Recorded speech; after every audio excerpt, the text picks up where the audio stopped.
ਹੁਣ ਮੈਂ ਤੁਹਾਨੂੰ ਹੌਲੀ-ਹੌਲੀ ਆਪਰੇਟਰਾਂ ਨੂੰ ਸਮਝਣ ਲਈ ਲੈ ਕੇ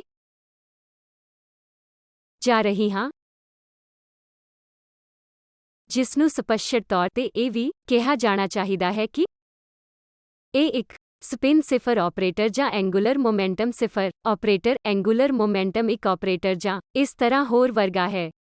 ਇਹ ਇੱਕ ਬਹੁਤ ਹੀ ਸਾਫ਼-ਸੁਥਰਾ ਤਰੀਕਾ ਹੈ ਜਿਸ ਵਿੱਚ ਤੁਸੀਂ ਦੇਖ ਸਕਦੇ ਹੋ ਕਿ ਇੱਕ ਟ੍ਰਿਵੀਅਲ ਆਪਰੇਟਰ ਹੈ ਜੋ ਇੱਕ ਸਕੇਲਰ ਆਪਰੇਟਰ ਹੈ। ਜਦੋਂ ਤੁਸੀਂ ਇਸ ਨੂੰ ਕਲਾਸੀਕਲ ਮਕੈਨਿਕਸ ਵਿੱਚ ਇੱਕ ਸਕੇਲਰ ਕਹਿੰਦੇ ਹੋ, ਤੁਸੀਂ ਇਸ ਨੂੰ ਇੱਕ ਸਕੇਲਰ ਕਿਉਂ ਕਹਿੰਦੇ ਹੋ? ਤੁਸੀਂ ਸਿਰਫ ਰੋਟੇਸ਼ਨਸ ਨੂੰ ਦੇਖਦੇ ਹੋ ਕਿਉਂਕਿ ਐਂਗੂਲਰ ਮੋਮੈਂਟਮ ਰੋਟੇਸ਼ਨ ਦਾ ਇੱਕ ਜਨਰੇਟਰ ਹੈ। ਰੋਟੇਸ਼ਨ ਦੇ ਤਹਿਤ ਇੱਕ ਸਕੇਲਰ ਆਪਰੇਟਰ ਇੱਕੋ ਜਿਹਾ ਰਹਿੰਦਾ ਹੈ। ਉਦਾਹਰਨ ਲਈ ਰੇਡੀਅਲ ਕੋਆਰਡੀਨੇਟ ਅਸਲ ਵਿੱਚ ਸਕੁਏਅਰ ਰੂਟ ਦੇ ਅਧੀਨ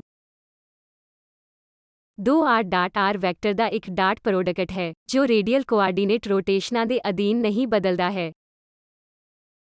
ਇਸ ਲਈ ਤੁਸੀਂ ਇਸ ਨੂੰ ਇੱਕ ਸਕੇਲਰ ਕਹਿੰਦੇ ਹੋ। ਹੁਣ ਅਸੀਂ ਅਜਿਹੇ ਸਕੇਲਰ ਆਪਰੇਟਰਾਂ ਨਾਲ ਜੁੜਨਾ ਚਾਹੁੰਦੇ ਹਾਂ। ਤੁਹਾਡੇ ਕੋਲ ਇੱਕ ਪੋਜੀਸ਼ਨ ਆਪਰੇਟਰ ਹੋ ਸਕਦਾ ਹੈ।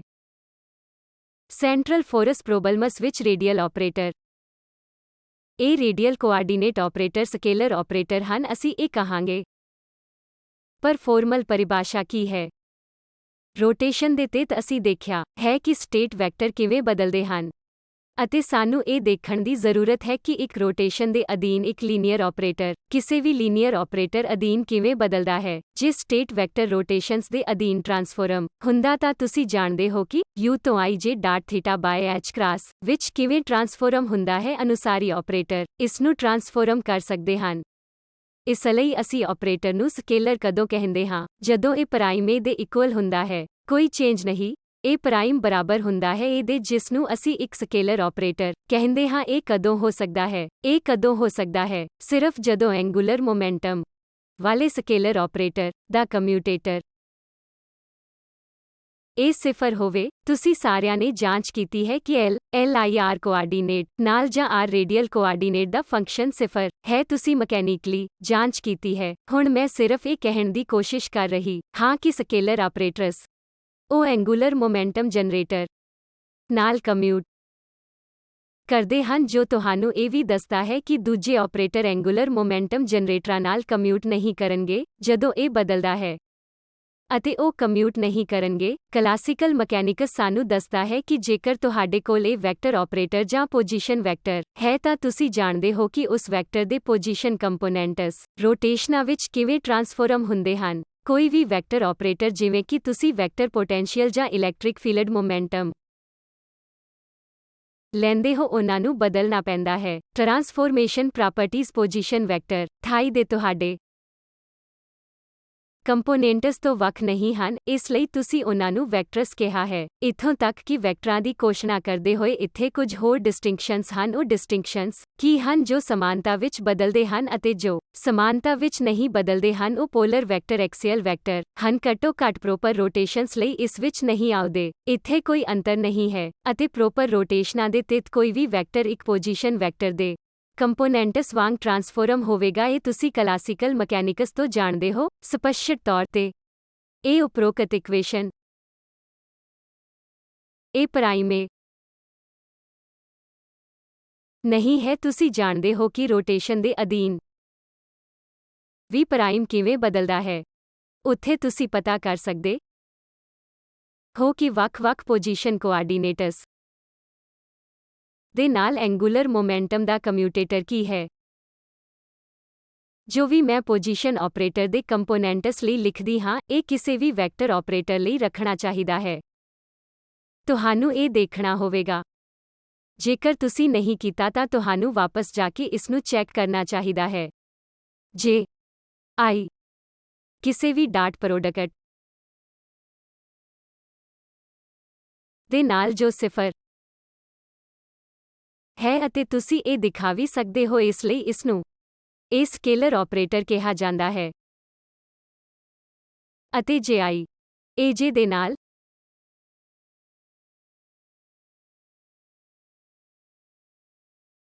ਜੇਕਰ ਇਹ ਪੋਜੀਸ਼ਨ ਕੋਆਰਡੀਨੇਟ ਹੈ ਤਾਂ ਤੁਸੀਂ ਜਾਣਦੇ ਹੋ ਕਿ ਇਹ ਕੀ ਹੈ। I H cross epsilon I J K A K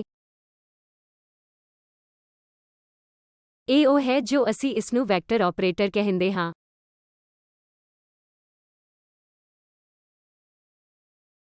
ਉਹਨਾਂ ਨੂੰ ਵੈਕਟਰ ਆਪਰੇਟਰ ਕਿਹਾ ਜਾਂਦਾ ਹੈ ਜੇਕਰ ਇਹ ਸਿਮਿਲਰ ਬਿਹੇਵਸ ਕਰਦਾ ਹੈ।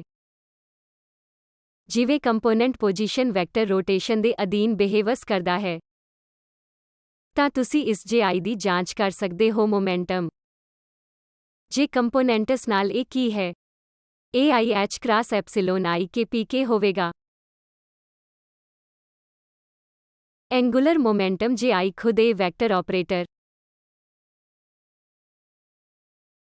ਹੈ। ਇਹ ਤੁਹਾਡੇ ਜਾਣੇ ਪਛਾਣੇ ਐਂਗੂਲਰ ਮੋਮੈਂਟਮ ਅਲਜੇਬਰਾ ਨੂੰ ਸੰਤੁਸ਼ਟ ਕਰਦਾ ਹੈ। ਤੁਹਾਨੂੰ ਪਤਾ ਹੈ ਕਿ ਇੱਕ ਪੋਜੀਸ਼ਨ ਵੈਕਟਰ ਦੇ ਕੰਪੋਨੈਂਟ ਕਿਵੇਂ ਬਦਲਦੇ ਹਨ। ਅਸੀਂ ਇਹ ਵੀ ਕੀਤਾ ਹੈ ਡੈਲਟਾ R ਨੂੰ ਉਸੇ ਤਰ੍ਹਾਂ ਕਰਨ ਤੇ ਡੈਲਟਾ A ਵੀ ਰੋਟੇਸ਼ਨਾਂ ਦੇ ਅਧੀਨ ਬਦਲਦਾ ਹੈ। ਅਤੇ ਜੇਕਰ ਤੁਸੀਂ ਇਸ ਨੂੰ ਲਿਖਣ ਦੀ ਕੋਸ਼ਿਸ਼ ਕਰਦੇ ਹੋ ਤਾਂ ਤੁਹਾਨੂੰ ਪਤਾ ਲੱਗੇਗਾ ਕਿ ਉਸ ਦਾ ਕਮਿਊਟੇਟਿਵ ਬਰੈਕਟ, ਕਿਉਂਕਿ ਡੈਲਟਾ R ਜੇਕਰ ਤੁਹਾਨੂੰ ਇਨਫਿਨਿਟੇਸਿਮਲ ਰੋਟੇਸ਼ਨ ਲਈ ਇਸ ਦਾ ਡੈਲਟਾ ਓਮੇਗਾ ਕ੍ਰਾਸ R ਯਾਦ ਹੋਵੇ। ਵੈਕਟਰ ਆਪਰੇਟਰ ਦੇ ਕਿਸੇ ਵੀ ਡੈਲਟਾ ਲਈ ਅਜਿਹਾ ਕਰੋ। ਜੇਕਰ ਤੁਸੀਂ ਅਜਿਹਾ ਕਰਦੇ ਹੋ, ਜੇਕਰ ਤੁਸੀਂ ਦੋਵਾਂ ਸਾਈਡਸ ਦੀ ਤੁਲਨਾ ਕਰੋ ਤਾਂ ਦੋਵੇਂ ਸਾਈਡਸ ਇੱਕੋ ਜਿਹੇ ਹੋ ਸਕਦੇ ਹਨ। ਜੇਕਰ ਇਹ ਕਮਿਊਟੇਟਰ ਇਸ ਥੀਟਾ ਨੂੰ ਛੋਟਾ ਰੱਖਣ ਲਈ ਇੱਕ ਕਮਿਊਟੇਟਿਵ ਬਰੈਕਟ ਹੋਵੇ ਅਤੇ ਉਹ ਕਮਿਊਟੇਟਿਵ ਤੁਸੀਂ ਮੈਨੂੰ ਤੁਹਾਡੇ ਲਈ ਪ੍ਰੈਕਟਿਸ ਅਭਿਆਸ ਕਰਨ ਲਈ ਦਿਖਾ ਸਕਦੇ ਹੋ। ਮੈਂ ਇਹ ਪੋਜੀਸ਼ਨ ਆਪਰੇਟਰ ਲਈ ਵਿਸਤ੍ਰਿਤ ਤੌਰ ਤੇ ਕੀਤਾ ਹੈ। ਕਿਰਪਾ ਕਰਕੇ ਕਿਸੇ ਵੀ ਵੈਕਟਰ ਆਪਰੇਟਰ ਲਈ ਅਜਿਹਾ ਹੀ ਕਰੋ। ਕਿਸੇ ਵੀ ਵੈਕਟਰ ਆਪਰੇਟਰ ਨੂੰ ਇਹ ਪੋਜੀਸ਼ਨ ਆਪਰੇਟਰ ਵਰਗਾ ਬਿਹੇਵ ਕਰਨਾ ਚਾਹੀਦਾ ਹੈ। ਇਸ ਲਈ ਇਹ ਵੈਕਟਰ ਆਪਰੇਟਰ ਹੈ, ਇਹ ਵੈਕਟਰ ਆਪਰੇਟਰ ਹੈ, ਇਹ ਵੈਕਟਰ ਆਪਰੇਟਰ ਹੈ।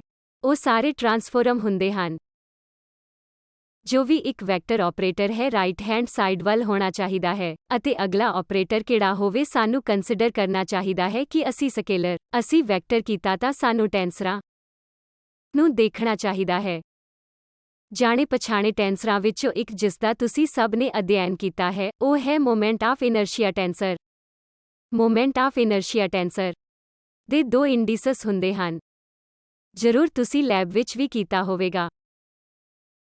ਮੋਮੈਂਟ ਆਫ ਇਨਰਸ਼ੀਆ ਟੈਂਸਰ ਵਿੱਚ ਕੰਮ ਕਰਨਾ ਬਹੁਤ ਸਾਰੀਆਂ ਪ੍ਰੋਬਲਮਸ ਨੂੰ ਤੁਸੀਂ ਮੋਮੈਂਟ ਆਫ ਇਨਰਸ਼ੀਆ ਟੈਂਸਰ ਵਿੱਚ ਕੀਤੀਆਂ ਹਨ। ਇਹ ਇੱਕ ਮੈਟ੍ਰਿਕਸ ਹੈ, ਜਿੰਨਾ ਤੁਸੀਂ ਜਾਣਦੇ ਹੋ। ਇਹ ਮੈਟ੍ਰਿਕਸ ਹੈ। ਮੈਟ੍ਰਿਕਸ ਕੁਝ MIJ ਮੈਟ੍ਰਿਕਸ ਜਾਂ IIJ ਮੈਟ੍ਰਿਕਸ ਦੇ ਤੌਰ ਤੇ ਲਿਖਿਆ ਜਾ ਸਕਦਾ ਹੈ, ਜਿੱਥੇ ਇਹ ਵੈਕਟਰ ਵਿੱਚ ਸਿਰਫ ਇੱਕ ਇੰਡੈਕਸ ਹੁੰਦਾ ਹੈ। ਇਹ ਸਕੇਲਰ ਵਿੱਚ 0 ਇੰਡੈਕਸ ਹੁੰਦਾ ਹੈ। ਮੈਂ ਤੁਹਾਨੂੰ ਹੌਲੀ-ਹੌਲੀ ਇਸ ਧਾਰਨਾ ਵੱਲ ਲੈ ਜਾਵਾਂਗੀ ਕਿ ਰੋਟੇਸ਼ਨਾਂ ਦੇ ਅਧੀਨ ਵੱਖ-ਵੱਖ ਆਪਰੇਟਰਸ ਦੇ ਬਿਹੇਵੀਅਰ ਵੱਖਰੇ ਹਨ।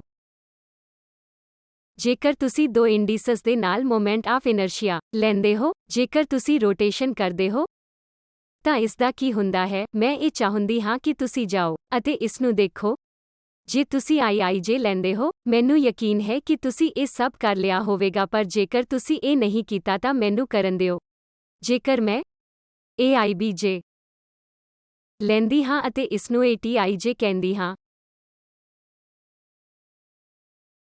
ਮੋਮੈਂਟ ਆਫ ਇਨਰਸ਼ੀਆ ਟੈਂਸਰ, ਇਹ ਮੈਨੂੰ ਇਸ ਨੂੰ MRIRJ ਦੇ ਰੂਪ ਵਿੱਚ ਲਿਖਣ ਦਿਓ ਅਤੇ ਮੈਨੂੰ ਉਹਨਾਂ ਸਾਰੇ ਘਟਾਓ ਅਤੇ ਹੋਰਾਂ ਬਾਰੇ ਭੁੱਲ ਜਾਣ ਦਿਓ। ਸਿਰਫ ਉਦਾਹਰਨ ਲਈ, ਜੇਕਰ ਮੈਂ ਇਸ A ਅਤੇ B ਨੂੰ ਲੈਂਦੀ ਹਾਂ ਤਾਂ ਇਹ ਇੱਕੋ ਜਿਹੇ ਹਨ।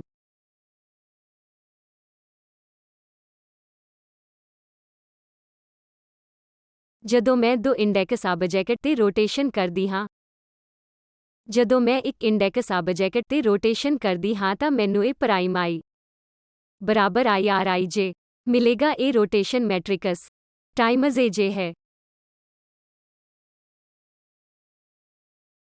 ਜਦੋਂ ਇਹੀ I ਪ੍ਰਾਈਮ IJ ਤੇ ਕਰਾਂ ਜਾਂ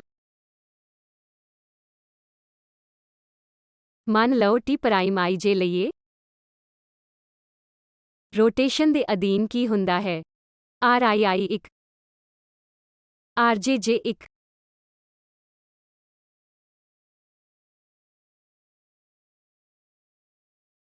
ਇਸੇ ਤਰ੍ਹਾਂ ਇਹ ਵੀ ਇੱਕੋ ਜਿਹਾ R ਮੈਟ੍ਰਿਕਸ ਹੈ।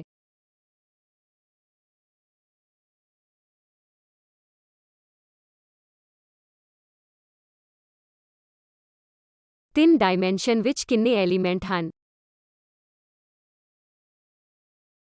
ਕਿੰਨੇ? 9 ਹਨ।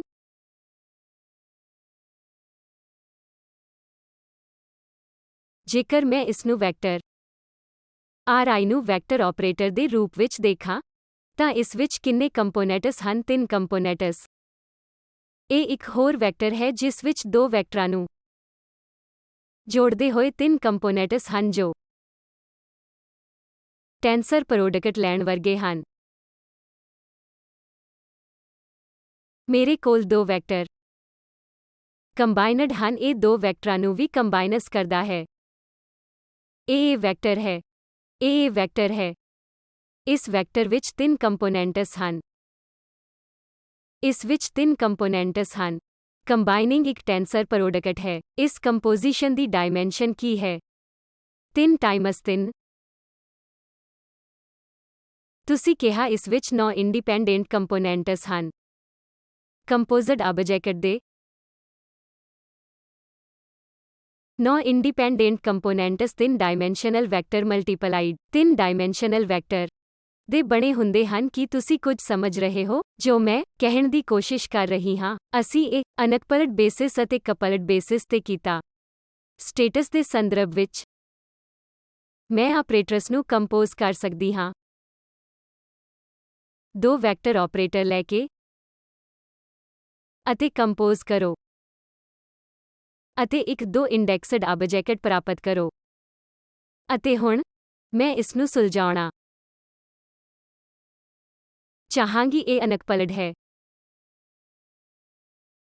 ਮੈਂ ਇਸ ਨੂੰ ਟੁਕੜਿਆਂ ਵਿੱਚ ਹੱਲ ਕਰਨਾ ਚਾਹਾਂਗੀ ਜਿਸ ਨੂੰ ਮੈਂ ਇਸ ਨੂੰ ਤੁਹਾਡੇ ਕਪਲਡ ਕੇਸ ਵਾਂਗ ਹੀ ਕਹਾਂਗੀ। ਇੱਕ ਟੀ ਮੈਟ੍ਰਿਕਸ ਦਾ ਟਰੇਸ ਹੈ।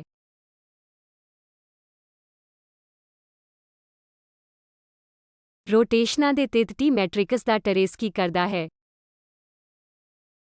ਟਰੇਸ ਸਿਮਿਲੈਰਿਟੀ ਦੇ ਅਧੀਨ ਇਕਸਾਰ ਰਹਿੰਦਾ ਹੈ। ਟੀ ਮੈਟ੍ਰਿਕਸ ਦਾ ਟਰੇਸ ਰੋਟੇਸ਼ਨ ਦੇ ਅਧੀਨ ਇੱਕ ਸਕੇਲਰ ਵਾਂਗ ਬਿਹੇਵ ਕਰਦਾ ਹੈ। ਇਹ ਇੱਕ ਡਾਇਮੈਂਸ਼ਨਲ ਹੈ। ਇਹ ਇੱਕ ਡਾਇਮੈਂਸ਼ਨਲ ਹੈ। ਮੈਂ ਹੋਰ ਕੀ ਕਰ ਸਕਦੀ ਹਾਂ? ਮੈਂ ਇਹਨਾਂ ਦੋ ਵੈਕਟਰਾਂ ਦਾ ਇੱਕ ਕ੍ਰਾਸ ਪ੍ਰੋਡਕਟ ਲੈ ਸਕਦੀ ਹਾਂ। 3 ਡਾਇਮੈਂਸ਼ਨਲ ਵਿੱਚ ਦੋ ਵੈਕਟਰਾਂ ਦਾ ਕ੍ਰਾਸ ਪ੍ਰੋਡਕਟ ਇੱਕ ਵੈਕਟਰ ਹੈ। A ਕ੍ਰਾਸ B ਇੱਕ ਵੈਕਟਰ ਹੈ। ਮੈਂ ਇੱਕ ਐਂਟੀ ਸਿਮੈਟ੍ਰਿਕ ਕੰਬੀਨੇਸ਼ਨ ਲਿਖ ਸਕਦੀ ਹਾਂ ਜਿਸ ਨੂੰ ਮੈਂ A ਕ੍ਰਾਸ B ਕਹਿੰਦੀ ਹਾਂ।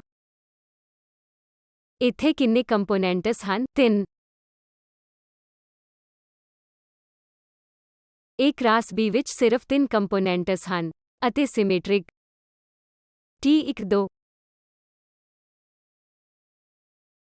T1 3 2 3 ਅਤੇ ਹੋਰ ਐਂਟੀ ਸਿਮੈਟ੍ਰਿਕ ਹਨ। 3 ਕੰਪੋਨੈਂਟਸ ਜੋ ਇੱਕ ਰੋਟੇਸ਼ਨ ਦੇ ਤਹਿਤ ਇਸ ਤਰ੍ਹਾਂ ਬਿਹੇਵ ਕਰਨਗੇ ਜਿਵੇਂ ਇਹ ਇੱਕ ਵੈਕਟਰ ਦੀ ਤਰ੍ਹਾਂ ਬਿਹੇਵ ਕਰੇਗਾ। ਕੀ ਬਚਿਆ ਹੈ? ਮੈਂ ਇੱਕ ਟਰੇਸ ਕੱਢਿਆ ਹੈ। ਮੈਂ ਇੱਕ ਐਂਟੀ ਸਿਮੈਟ੍ਰਿਕ ਆਪਰੇਟਰ ਨੂੰ ਕੱਢਿਆ ਹੈ। ਬਾਕੀ ਸਿਮੈਟ੍ਰਿਕ ਕੀ ਹੈ? ਮੈਂ ਇਸ ਨੂੰ ਬਾਹਰ ਨਹੀਂ ਕੱਢਿਆ ਹੈ। ਸਿਮੈਟ੍ਰਿਕ ਤੁਹਾਨੂੰ ਟਰੇਸ ਨੂੰ ਘਟਾਉਣਾ ਹੋਵੇਗਾ ਜੋ ਸਿਮੈਟ੍ਰਿਕ ਹੋਵੇਗਾ। 3 ਡਾਇਮੈਂਸ਼ਨ ਸਿਮੈਟ੍ਰਿਕ ਮੈਟ੍ਰਿਕਸ ਵਿੱਚ ਕਿੰਨੇ ਕੰਪੋਨੈਂਟਸ ਹੋਣਗੇ? ਅਤੇ ਜੇਕਰ ਤੁਸੀਂ ਟਰੇਸ ਹਟਾਉਂਦੇ ਹੋ, ਟਰੇਸ ਇੱਕ ਕੰਡੀਸ਼ਨ ਹੈ। ਤੁਸੀਂ ਡਾਇਗੋਨਲ ਐਲੀਮੈਂਟਸ ਨੂੰ ਨਹੀਂ ਹਟਾ ਰਹੇ ਹੋ। ਇਸ ਲਈ ਤੁਹਾਡੀ ਐਂਗੂਲਰ ਮੋਮੈਂਟਮ ਵਿੱਚ 5 ਕੰਪੋਨੈਂਟਸ 5 ਡਾਇਮੈਂਸ਼ਨਲ ਸਟੇਟ ਨੂੰ ਕੀ ਕਿਹਾ ਜਾਂਦਾ ਹੈ? J equal 2J 2J plus 1 ਹੈ। ਜੋ ਇੱਥੇ ਕੁਝ ਸਮਾਨਤਾ ਹੈ। ਮੈਂ ਕੀ ਕੀਤਾ? ਮੈਨੂੰ ਇੱਕ ਕੰਪੋਜੀਸ਼ਨ ਕੱਚੇ ਤੌਰ ਤੇ ਮਿਲੀ ਜੋ ਨੌਨ ਡਾਇਮੈਂਸ਼ਨਲ ਹੈ। ਮੈਂ ਇੱਕ ਟੁਕੜਾ ਕੱਢਣਾ ਚਾਹਾਂਗੀ ਜੋ ਰੋਟੇਸ਼ਨ ਦੇ ਅਧੀਨ ਇਕਸਾਰ ਹੋਵੇ ਜੋ ਕਿ ਲੋਅਰ ਡਾਇਮੈਂਸ਼ਨਲ ਤੇ ਇੱਕ ਹੋਰ ਟੁਕੜਾ ਹੈ ਜੋ ਇਸ ਦੇ ਹੇਠਾਂ ਇਕਸਾਰ ਹੈ। ਇਹ ਇਕਸਾਰ ਨਹੀਂ ਹੈ। ਇਹ ਰੋਟੇਸ਼ਨ ਅਧੀਨ ਇੱਕ ਵੈਕਟਰ ਦੀ ਤਰ੍ਹਾਂ ਬਿਹੇਵ ਕਰ ਰਿਹਾ ਹੈ। ਅਤੇ ਫਿਰ ਇੱਕ ਹੋਰ J ਇਕੁਅਲ 2 ਦੇ ਹੈ। ਇਹ J ਇਕੁਅਲ 1 1 ਕਿਉਂਕਿ ਇਹਨਾਂ ਦੇ 3 ਕੰਪੋਨੈਂਟਸ ਹਨ। ਜਦੋਂ ਤੁਸੀਂ J ਇਕੁਅਲ 1 ਅਤੇ J ਇਕੁਅਲ 1 ਦੇ ਦੋ ਆਪਰੇਟਰਸ ਨੂੰ ਕੰਬਾਈਨ ਕਰਦੇ ਹੋ ਤਾਂ ਅਸੀਂ ਐਂਗੂਲਰ ਮੋਮੈਂਟਮ ਕੰਬੀਨੇਸ਼ਨ ਵਿੱਚ ਕਿਹੜੀਆਂ ਸੰਭਾਵਨਾਵਾਂ ਵੇਖੀਆਂ ਹਨ? ਤੁਹਾਨੂੰ J equal 1 J equal 2 J equal 0 ਪ੍ਰਾਪਤ ਕਰਨਾ ਪਏਗਾ। ਇਹ ਬਿਲਕੁਲ ਉਹੀ ਹੈ ਜੋ ਮੈਨੂੰ ਮਿਲਿਆ, ਪਰ ਅਸਲ ਵਿੱਚ ਤੁਹਾਡੇ ਲਈ ਉਹ ਅਲਜੈਬਰਾ ਨਹੀਂ ਕੀਤਾ। ਮੈਂ ਤੁਹਾਨੂੰ ਇੱਕ ਤਰ੍ਹਾਂ ਦਾ ਮਹਿਸੂਸ ਕਰਾਇਆ ਕਿ ਸਾਰੇ ਆਪਰੇਟਰਸ ਕੋਲ ਸਿਰਫ ਇੰਟੀਜਰ ਐਂਗੂਲਰ ਮੋਮੈਂਟਮ ਹਨ, ਅਤੇ ਅਸੀਂ ਇਸ ਨੂੰ ਇਸ ਤਰ੍ਹਾਂ ਰੱਖਦੇ ਹਾਂ। ਮੇਰੇ ਸਾਰੇ vector operators physical momentum angular position momentum operator ਸਭ ਇੰਟੀਜਰਸ ਹਨ। ਹਾਂ, ਮੈਨੂੰ ਇਸ ਨੂੰ ਤਕਨੀਕੀ ਤੌਰ ਤੇ ਐਲ ਕਹਿਣਾ ਚਾਹੀਦਾ ਹੈ ਜਿਵੇਂ ਕਿ ਤੁਸੀਂ ਚਾਹੁੰਦੇ ਹੋ, ਕਿਉਂਕਿ ਇਸ ਦੇ 3 ਕੰਪੋਨੈਂਟਸ ਹਨ, ਅਤੇ ਇਹ ਇੱਕ ਵੈਕਟਰ ਆਪਰੇਟਰ ਹੈ। ਕੰਪੋਨੈਂਟਸ ਦੇ ਨੰਬਰ। ਇਹ ਇੱਕ ਐਨਾਲੋਜੀ ਹੈ, ਜਾਂ ਆਪਰੇਟਰਸ ਵਿਚਕਾਰ ਇੱਕ ਤੋਂ ਇੱਕ ਕੋਰਸਪੋਂਡੈਂਸ ਵੀ ਹੁੰਦਾ ਹੈ। ਜਿਸ ਤਰ੍ਹਾਂ ਅਸੀਂ ਕਲੇਬਸ਼ ਗੋਰਡਨ ਮੈਟ੍ਰਿਕਸ ਕੀਤਾ ਸੀ। ਇਹ ਤੁਹਾਡੇ ਲਈ ਸਿਰਫ ਸੋਚਣ ਲਈ ਹੈ। ਤੁਹਾਡੇ ਸਾਰੇ ਸਫੈਰਿਕਲ ਹਾਰਮੋਨਿਕਸ ਜੋ ਤੁਸੀਂ ਕੀਤੇ।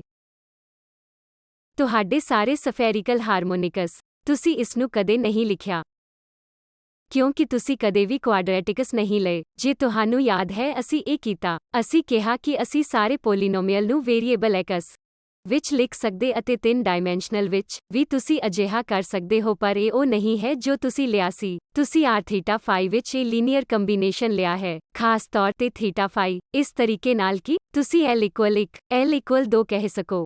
ਯਾਦ ਰੱਖੋ ਕਿ ਤੁਸੀਂ ਜਿਸ ਤਰ੍ਹਾਂ ਨਾਲ ਅਜਿਹਾ ਕੀਤਾ, ਤੁਸੀਂ ਕਦੇ ਨਹੀਂ ਲਿਆ।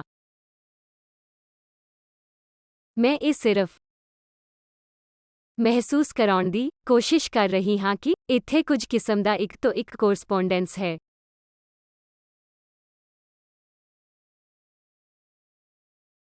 ਕਿ ਤੁਹਾਡੇ ਕੋਲ ਇੱਕ JM ਸਟੇਟ ਹੈ।